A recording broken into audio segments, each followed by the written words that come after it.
What's up, guys? So today I'm going to be doing an album review of Metallica's fifth studio album, the Black Album. So, as I talked about in my Justice album review, that album had Metallica treading water that they had never really treaded before, as far as longer songs, crazy time signatures, and just overall, just a more progressive feel than they had ever done before. And Lars actually went on record years and years after the fact and said, after you make an album like Justice, and especially ending on a song like Dyer's Eve, where do you go from there? Do you continue to do more of the same and make crazy fast, thrash speed metal, or or do you change things up and in their mind kind of kind of keep things fresh and interesting? And what that would mean is going to the completely different opposite of the spectrum. I mean, as far as justice goes, just a complete polar opposite. And writing simpler songs, writing songs that, in their mind are just um, things, things get more room to breathe. Kind of the riff, you get a main riff, and that kind of carries it through the song. This, of course, was met by huge backlash by the fans. Um, you know, whether or not they sold out, I'll talk about probably at the end of the video. But yeah, simpler song structures. You get a main riff, and you kind of build the song around there, and just kind of beauty and simplicity, basically, as opposed to, how much can we cram into one song. Um, so backing up a bit, on the Damaged Justice tour, Metallica was playing a show in Vancouver, I believe. It was somewhere in Canada. Um, and Bob Rock was in attendance. Um, Bob Rock, a very well-known producer for making radio hits, like rock radio hits, um, and most notably, recently, he had just worked with Motley Crue on the album Doctor Feelgood, and he he he saw the band live for the first time, and he was blown away because in his mind, the Justice album didn't really do the band justice, no pun intended. Um, yeah, it didn't really do the band justice, and he saw a band that was, full of energy, and make he wanted to how do I say this? He wanted to put what he heard live on CD, on record, on an album, and he felt like that they didn't really do that with Justice or their previous releases, for that matter. So when guys in the Metallica camp, um, I believe Bob Rock reached out to someone in the Metallica camp, I believe, and the guys in Metallica management asked if Bob Rock wanted to, I believe, mix the album, and Bob Rock said no, I want to produce the album.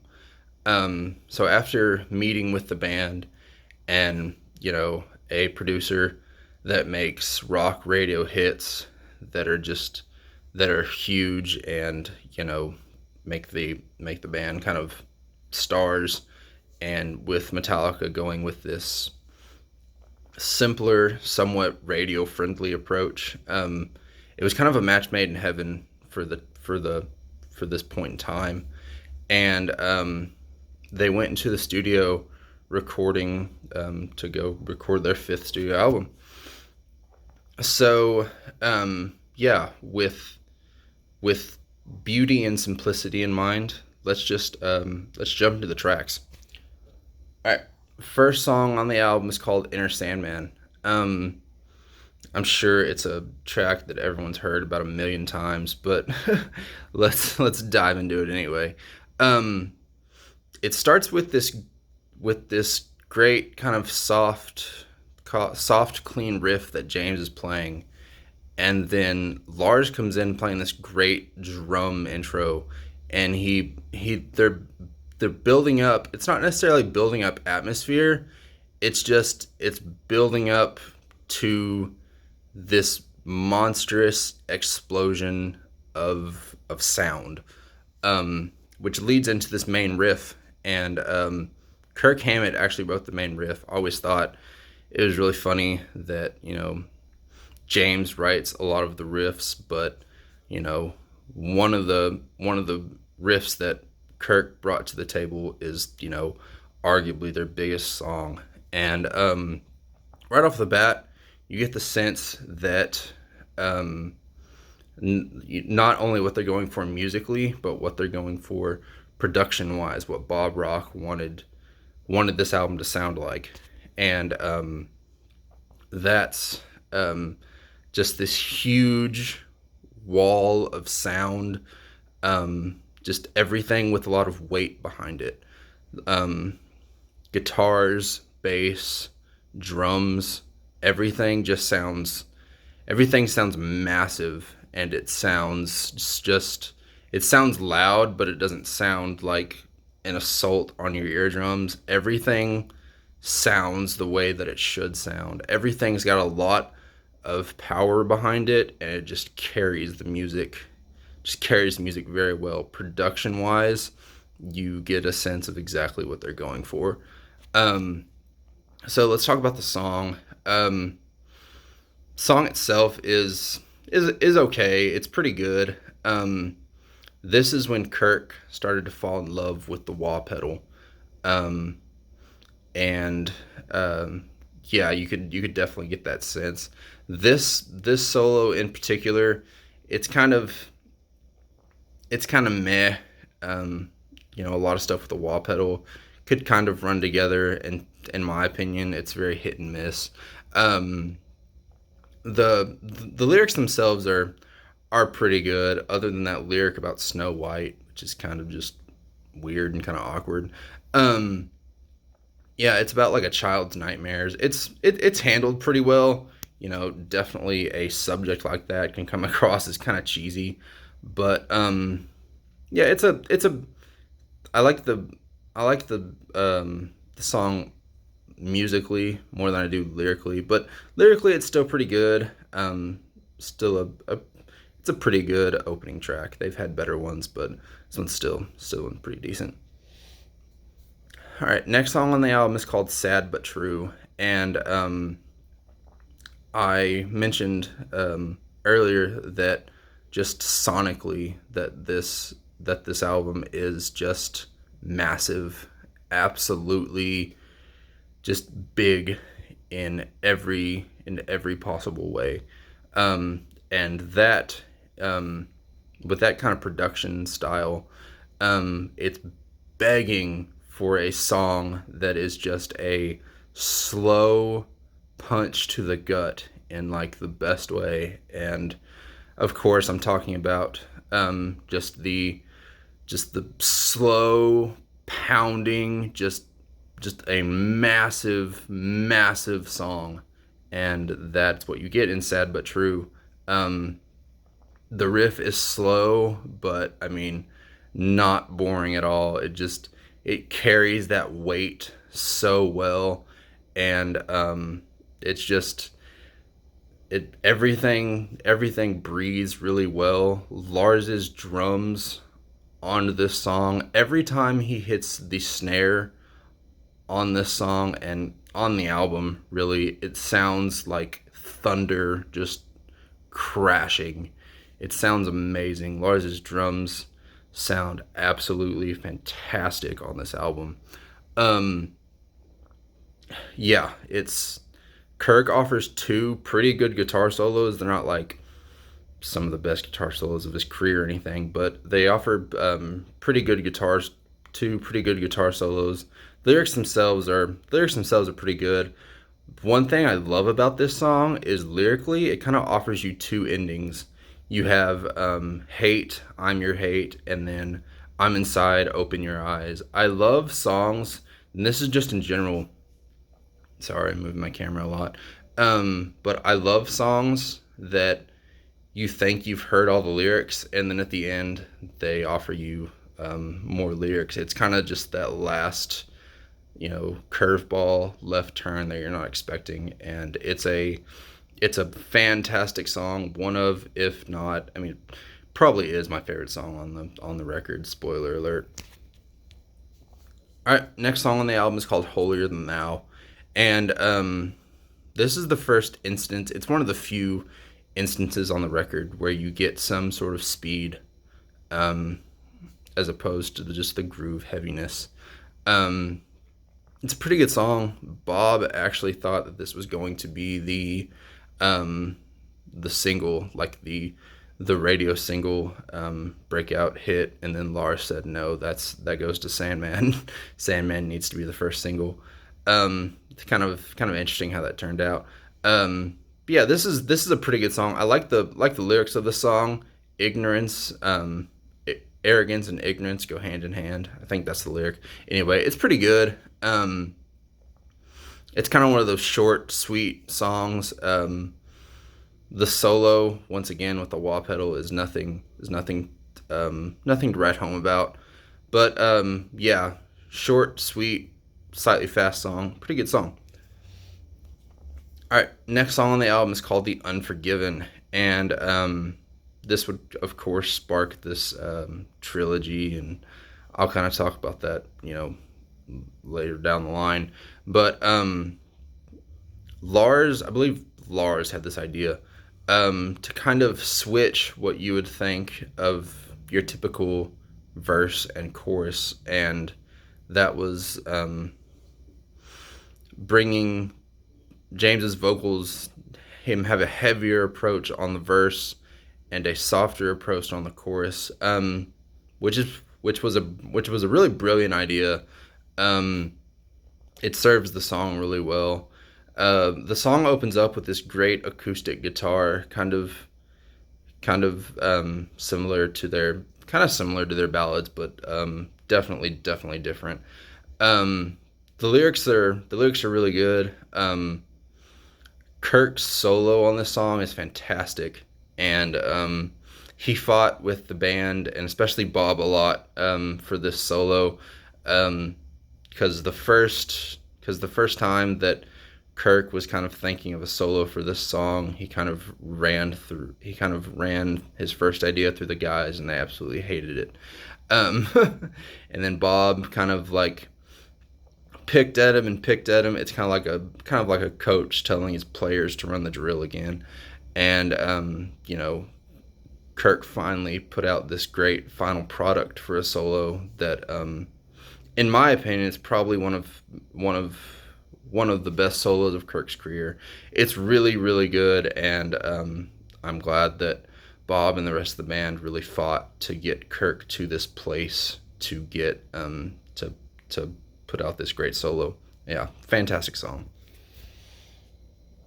All right, next song on the album is called "Wherever I May Roam," and very similar to "Sad But True." This song is just the production and where they were going for this album just shines. Just slow and pounding, and everything just moves at like this creepy, crawly sort of pace, and it's awesome. I believe Jason used like a 12-string bass for the intro. He's got this like very unique bass sound, and of course Lars's drums sound great throughout the entire song. They sound fantastic. They just sound huge and massive, and so do the guitars, and James's vocal delivery is also great. The road becomes my bride, and then he goes into like his full voice, the road becomes my bride. It's great. Kirk offers another great solo. Like I said, the wah pedal is very hit and miss, but when you know what you're doing with the wah pedal, it sounds, it sounds like this, and it's great, and it serves the song well, serves the solo well. The lyrics are just about like traveling, being a nomad, not getting too comfortable in one place, and just really being a free spirit. Great lyrics, and great music behind it. Just a fantastic song.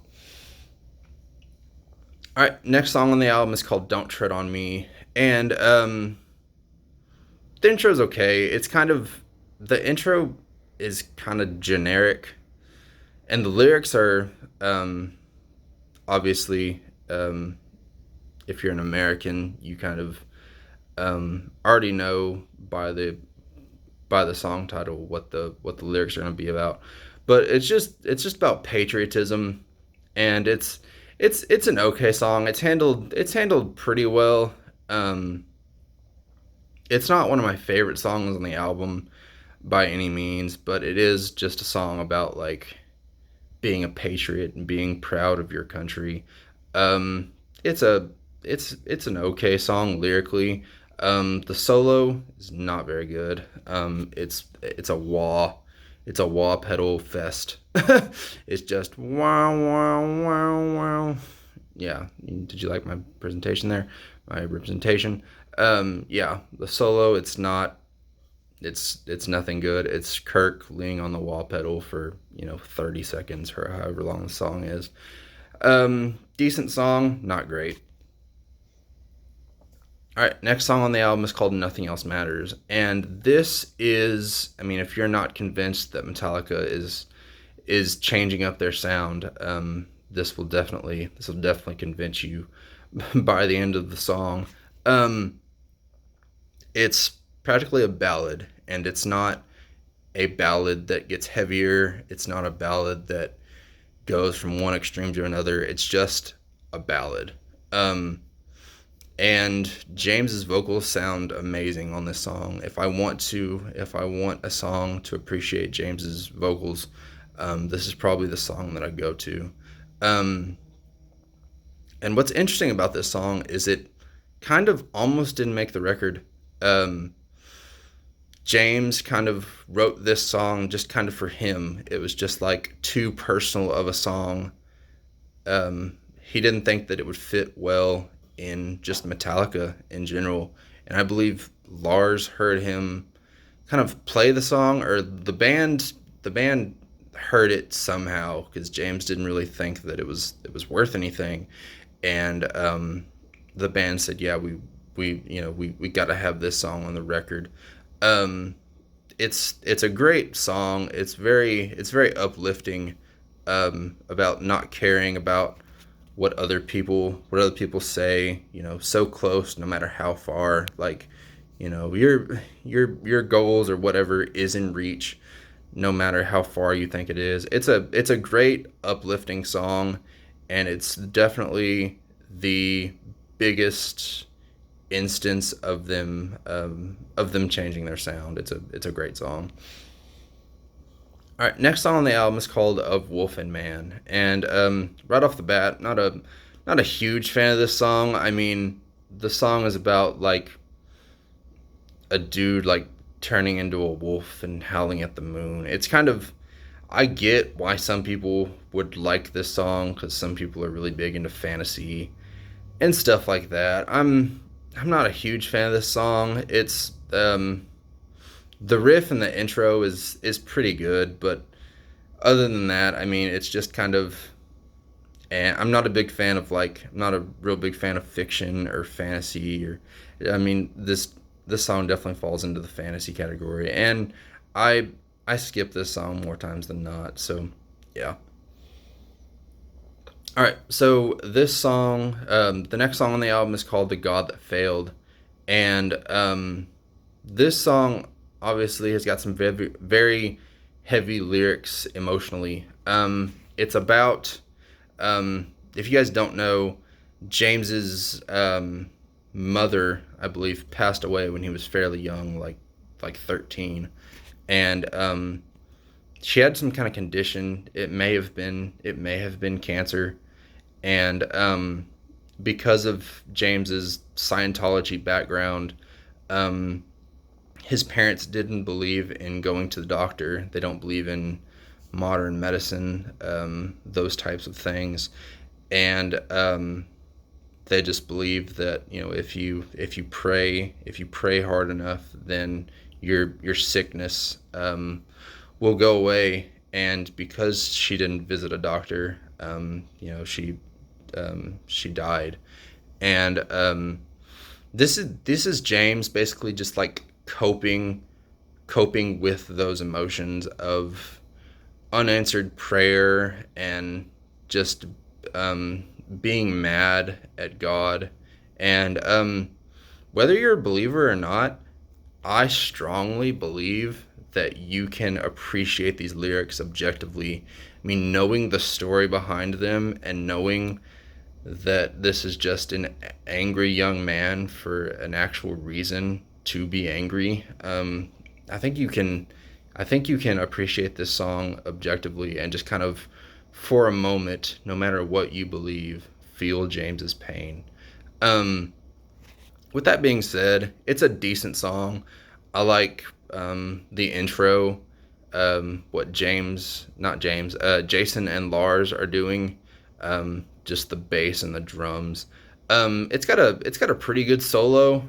Um, the musically it's pretty good, and obviously, like I said, lyrically it's pretty heavy. It's one of those middle ground type songs. I don't excuse me. I don't love it, but I don't skip it. I do listen to it occasionally, but there are just other songs on this album that I listen to more. Yeah, that's pretty much my thoughts. All right, next song on the album is called "My Friend of Misery," and this is another very interesting song because Jason, he wrote that um, beautiful bass intro, and he actually thought it was going to be like an interlude, kind of a middle section to what was going to be the instrumental of the album. Um, and it turned out I'm not really sure who wrote the lyrics. Maybe Jason wrote the lyrics because I know he had a big hand in writing this song. But I think it was probably Bob or just the band in general that said, with the direction that we're going for with this album, an instrumental just doesn't fit. And Jason was kind of surprised by that. He thought this was going to be, "My Friend of Misery" was going to be the instrumental of the album, but it turned out a bit differently. And they also, it's on YouTube, so I recommend that you go look it up. But Jason wrote some extra bass parts that didn't make it on the song, and I really think that they should have because um, Jason wrote just this beautiful bass line, and a lot of it got cut for the purpose of just writing a more straightforward song. The song's pretty good in general. The lyrics are pretty good. It's got like this haunting sort of um, melody in the middle. It's really good, and it creates a lot of atmosphere. The solo itself is kind of but overall pretty good song. I like it. All right, last song on the album is called "Struggle Within," and this is a pretty good song. This is another like hint of speed on the album. Lyrically, it's pretty good. Struggle within, like you being your own worst enemy, um, and kind of running. I'm sorry, I totally missed a song, but we'll get to that. Um, being your own worst enemy and just kind of running yourself into the ground. It's a pretty good song. I might have put "My Friend of Misery" as the last song on the album. I might have switched to these two songs, but overall, overall a decent song. Yeah, and if you will allow me to backtrack, um, I totally missed a song.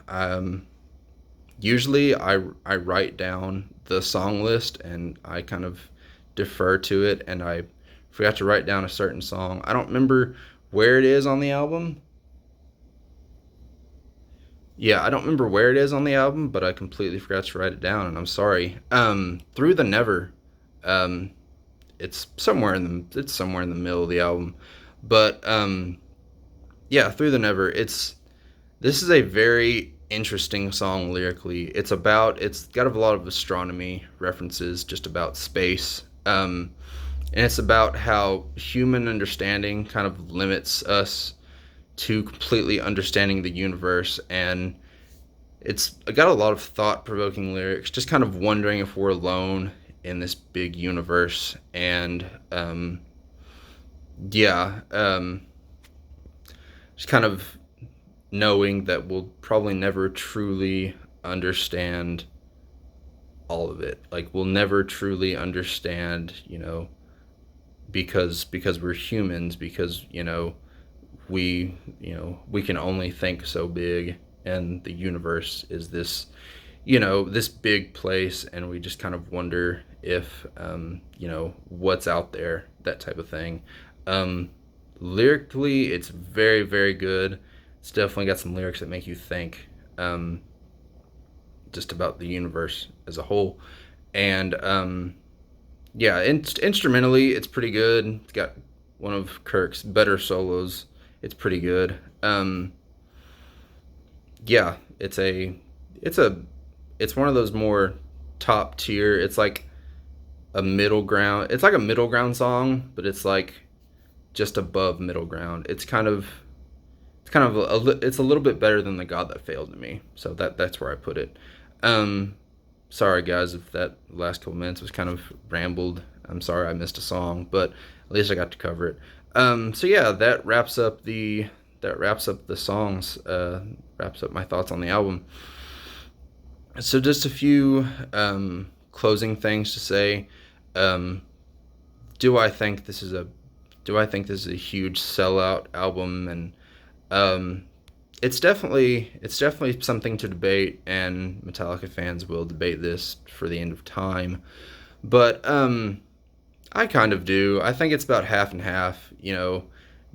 Do I think that they wanted to do something different because they had kind of done the same thing for so long, with just being, thrash and speed and, one style of music, that sort of thing. Um, I do think that they wanted to change, just kind of in their heart, what they truly wanted to do. But, when you it's kind of hard to argue when you've got a radio single that, like shoots you, like rockets you to the moon as far as popularity goes, and you get a producer that's known for making um, hits that the radio just loves. It's very, two sides of a coin. It turned out well for the most part, but it's definitely something you could argue, and I could definitely see both sides. So yeah, that pretty much wraps up my review.